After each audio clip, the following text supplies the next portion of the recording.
हो, प्रश्नावलीच्या विशेषता काय आहे? काल प्रश्नावलीविषयी आपण पाहिलं. आता प्रश्नावली जे आहे ते प्रश्नावलीच्या संदर्भात बऱ्याच विद्वानांनी आपापल्या विशेषता सांगितलेल्या आहेत. ठीक आहे. त्याच्यामध्ये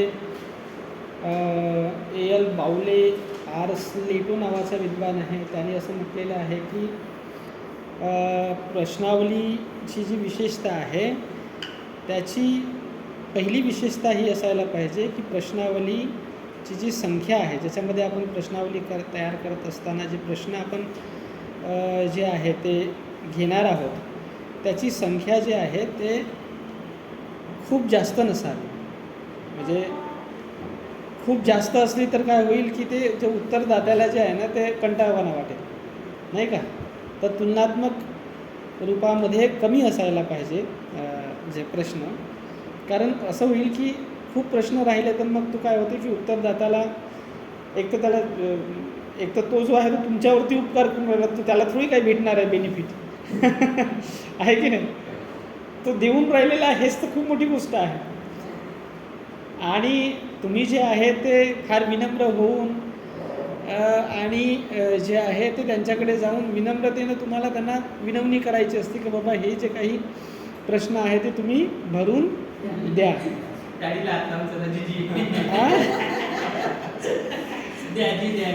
हां, म्हणजे याच्यामध्ये शोधकर्त्याचा विनम्रता हा फार गरजेचा असतो. विनम्र भाव फार गरजेचा. त्याने विनम्रता सोडू नये त्याने, हे लक्षात घ्या. जोपर्यंत म्हणजे आपलं काम होतपर्यंत तरी त्यानं त्याच्याशी चांगलं गोड गोड बोललं पाहिजे आणि त्याच्याशी चांगला संवाद साधला पाहिजे. आणि वेळोवेळी त्यांना जे आहे ते म्हणजे विचारपूसही केली पाहिजे की सर झालं का बुवा, म्हणजे अपडेट घेणं पण फार गरजेची आहे. आणि त्यांना मोटिवेट केलं पाहिजे की तुम्ही द्या बा भरून. आता याच्यामध्ये जर समजा जास्त प्रश्न राहिले तर तो वैतागून जाईल, नाही का?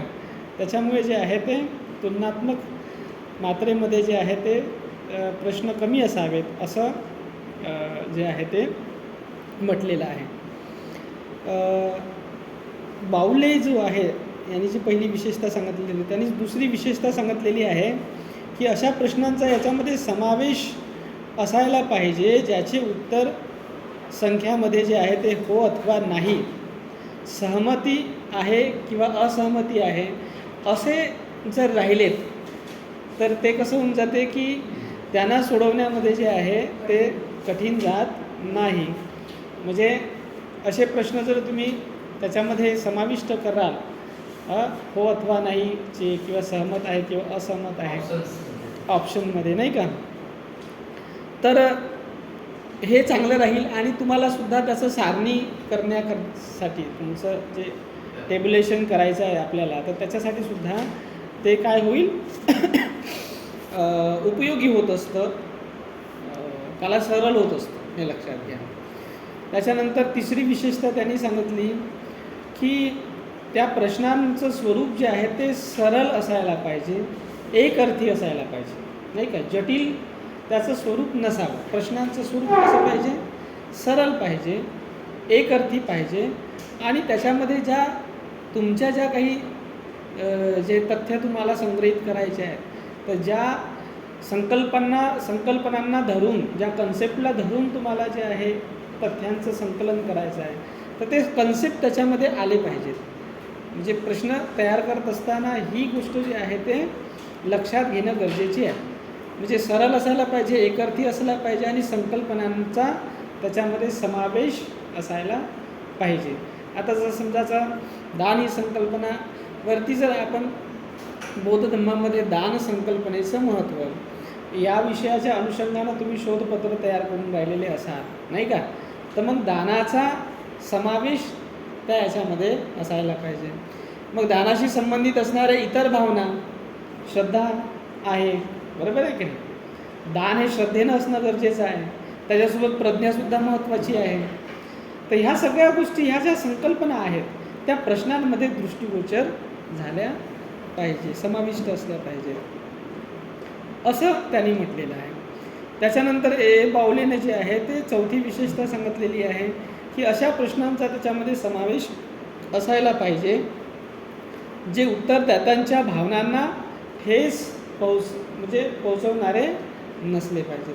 म्हणजे जर समजा तुम्ही जे आहे ते असे एकदम आक्रमक आणि हिंसात्मक जे आहेत, भावना दुखवणारे जर शब्द त्याच्यामध्ये वापरत असाल तर काय होईल की उत्तरदात्यांचं मन जे आहे ते काय होणार आहे, त्याच्यामध्ये क्षतिग्रस्त होऊ शकतं, त्याच्या मनाला वाईट वाटू शकतं. तर असे जे आहे शब्द म्हणजे प्रयोग करत असताना असे शब्द आपण टाळले पाहिजेत. जेवढे शब्द जे आहेत ते कोमल, मृदू आणि जे आहे ते प्रसन्नता देणारे राहतील उत्तरदात्याला, तेवढं बढिया आहे. म्हणजे जर ते प्रसन्न झालेत तर ते अजून तुम्हाला चांगल्या मनानं आणि चांगल्या भावनेनं ते उत्तर लिहू शकतील, नाही का. असं आता जर समजा जे आहे ते समजा असा एखादा विषय घेतला मग आणि समजा असा तो त्याच्या इगोला हर्ट करणारा राहिला आहे की नाही, प्रश्न विचारला नाही का, इगोला हर्ट करणारा राहिला आहे की नाही, तर ते ठीक होणार नाही. बरोबर आहे की नाही, ते ठीक होणार नाही. तर असं आपण जे आहे ते प्रश्न टाकू नये. त्याच्यानंतर जे आहे त्याने म्हटलं 5वी विशेषता जी आहे ती कोणती आहे, प्रश्नावलीमध्ये जे प्रश्न आहेत, जे प्रश्नावली में सूखे प्रश्नों का समावेश हो तो प्रत्येक प्रश्न के सामने पर्याप्त खाली स्थान होना चाहिए ताकि उत्तरदाता अपने असल विचारों को लिख सके या प्रकट कर सके. म्हणजे याच्यासोबतच जे आहे ते असेही प्रश्न तुम्ही त्याच्यामध्ये टाका ज्या प्रश्नांचं उत्तर लिहित असताना ते जे आहे आपल्या भावना, आपले विचार व्यक्तसुद्धा करू शकतील.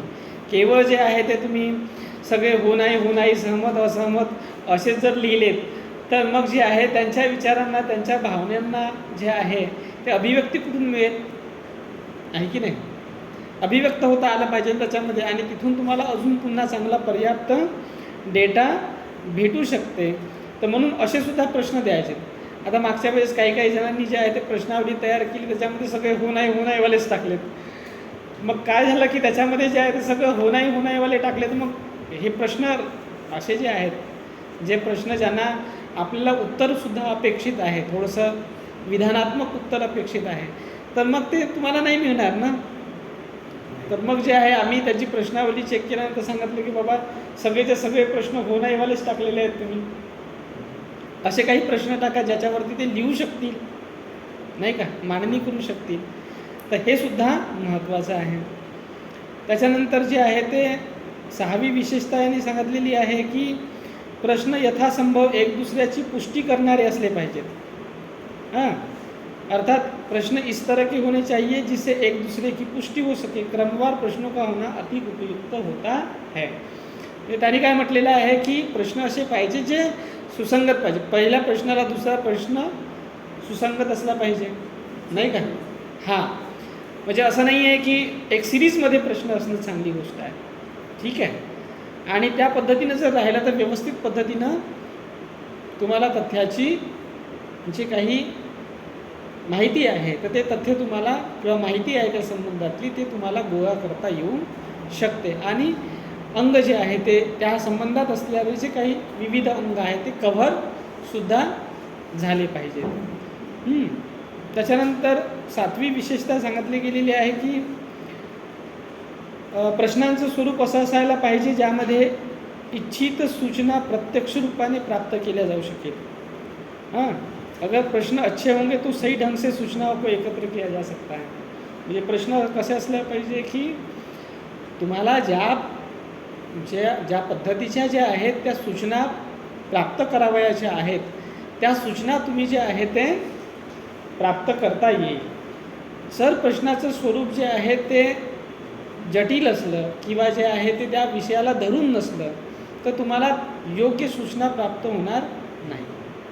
तेव्हा जेव्हा प्रश्न विचारणार आहात तुम्ही, त्या ठिकाणी प्रश्न मांडणार आहात तर प्रश्न असे असले पाहिजेत की ते प्रश्न कसे म्हणजे प्रत्यक्ष तुम्हाला जी माहिती पाहिजे आहे त्याच माहितीला धरून प्रश्न पाहिजेत, नाही का.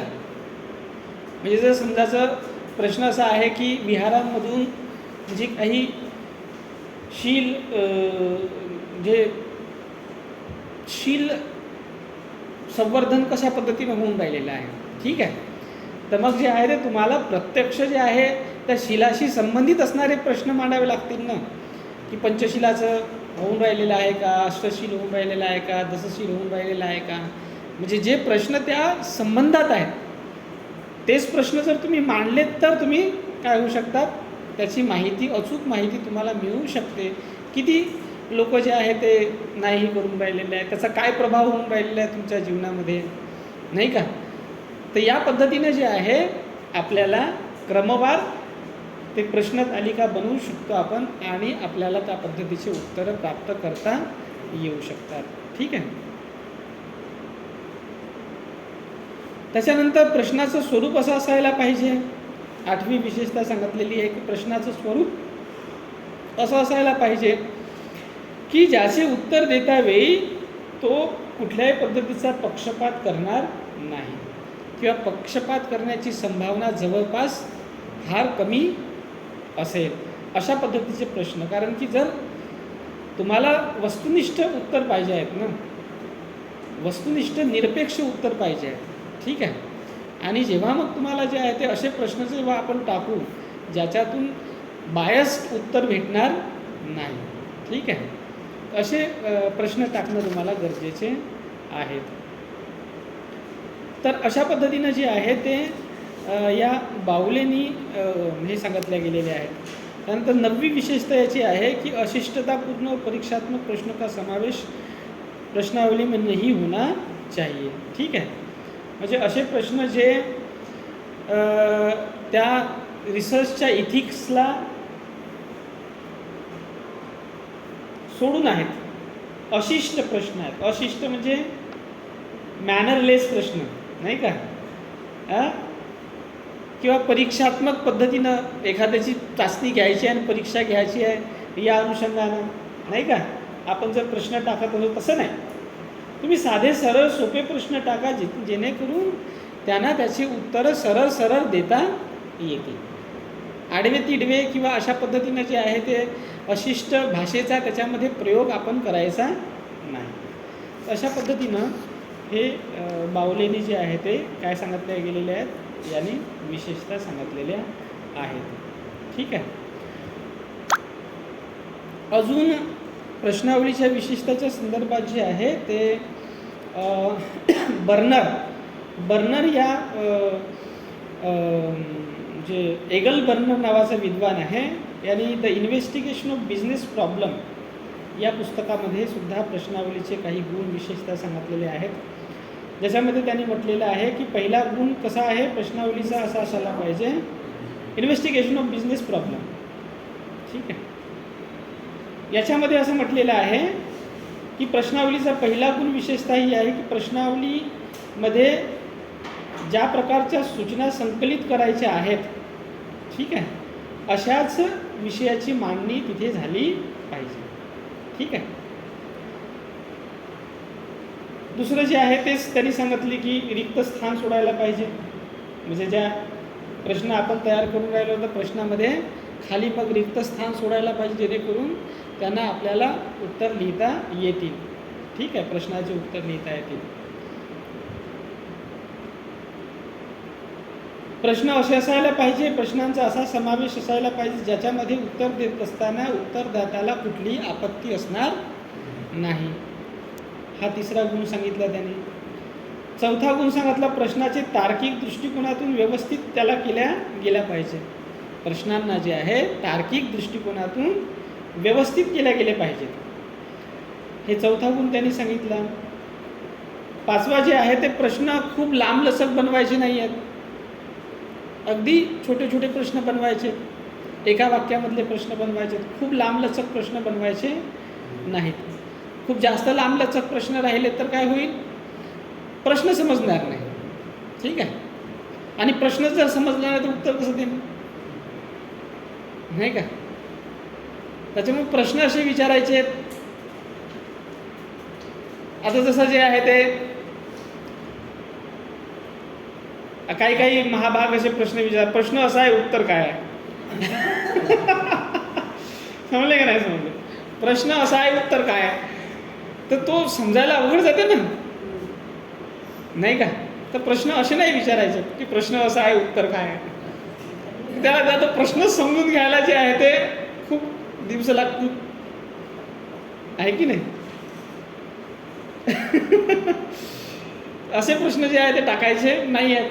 सरळ प्रश्न असले पाहिजे की जसं शीलाच्या संबंधात प्रश्न आहे की तुम्हाला जे आहे ते शील तुमच्या जीवनामध्ये उपयोगी आहे असं वाटते का, नाही का?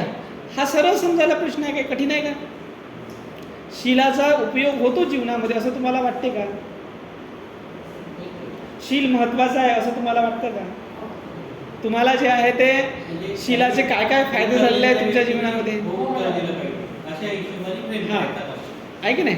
शीलाचे कोणते कोणते फायदे झालेले आहेत तुमच्या जीवनामध्ये थोडक्यात लिहा किंवा सांगा, नाही का? तर अशा पद्धतीनं जे आहे जे फायदे झाले हे समजायला काही कठीण जाईल का, नाही का?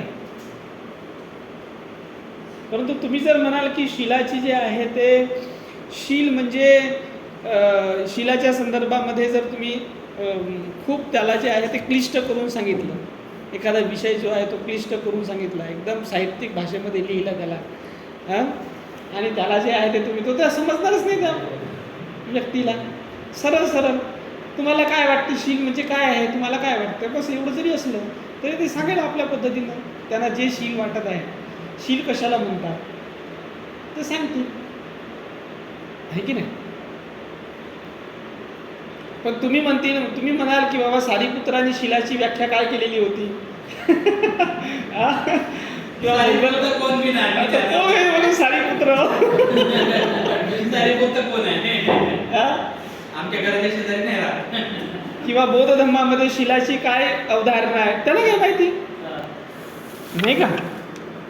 तो बौद्ध ते कोणाला तुम्ही जे इंटरव्ह्यूज घ्याल आणि जे विद्वान व्यक्ती राहील ज्यांनी बौद्ध साहित्यामध्ये अभ्यास केलेला आहे त्यांना तुम्ही विचारू शकता, नाही का? सर्वसाधारण माणसांना शील ज्या भाषेमध्ये ज्या याच्यामध्ये त्यांना समजते तसंच आपण त्यांना विचारलं पाहिजे. असे प्रश्न फार महत्त्वाचे असतात, ठीक आहे? त्याच्यानंतर सांगितलं गेलेलं आहे की भाषा स्पष्ट आणि सरळ असायला हवी. त्याच्यानंतर पक्षपातरहित प्रश्न असायला हवेत, तेच सांगितलं त्यांनी. पण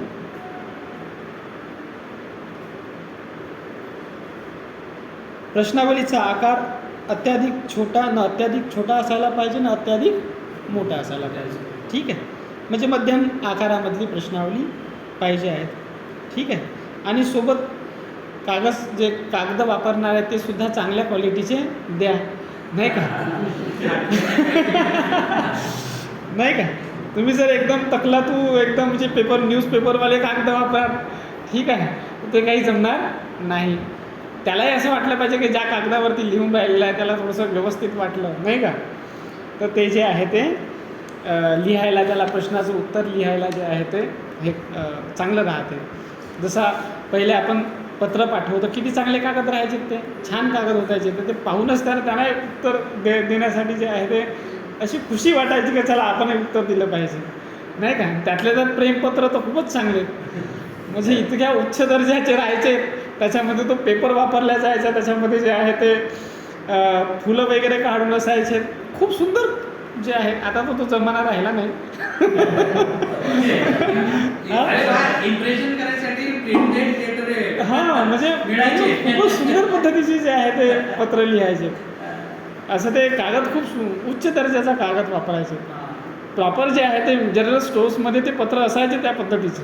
त्यांना म्हणायचे का बाबा प्रेमपत्र लिहायचं, ते पत्र द्या. हां, तर ते काढून द्यायचं तुम्हाला. तर असं आम्ही केलेलं आहे ना, म्हणून त्या अनुषंगाने जे आहे ते सुंदर पत्र असायचं. हां, तर कागद जेवढा चांगला तेवढं इम्प्रेशन चांगलं. हे म्हणून यांनी जे आहे ते पण हां, कंजूस पण नाही. पण नाही मग चांगला हे वापरलेला आहे नाही का. तर कागद चांगला असणं फार गरजेचं आहे.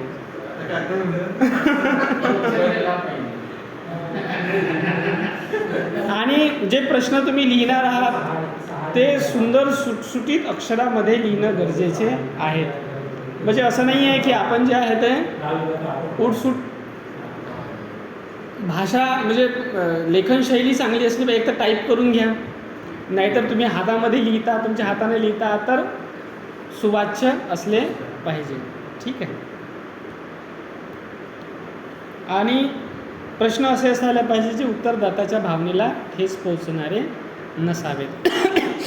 तर या पद्धतीने जे आहे ते प्रश्नावलीची विशेषता सांगितल्या गेलेले आहे. ठीक आहे.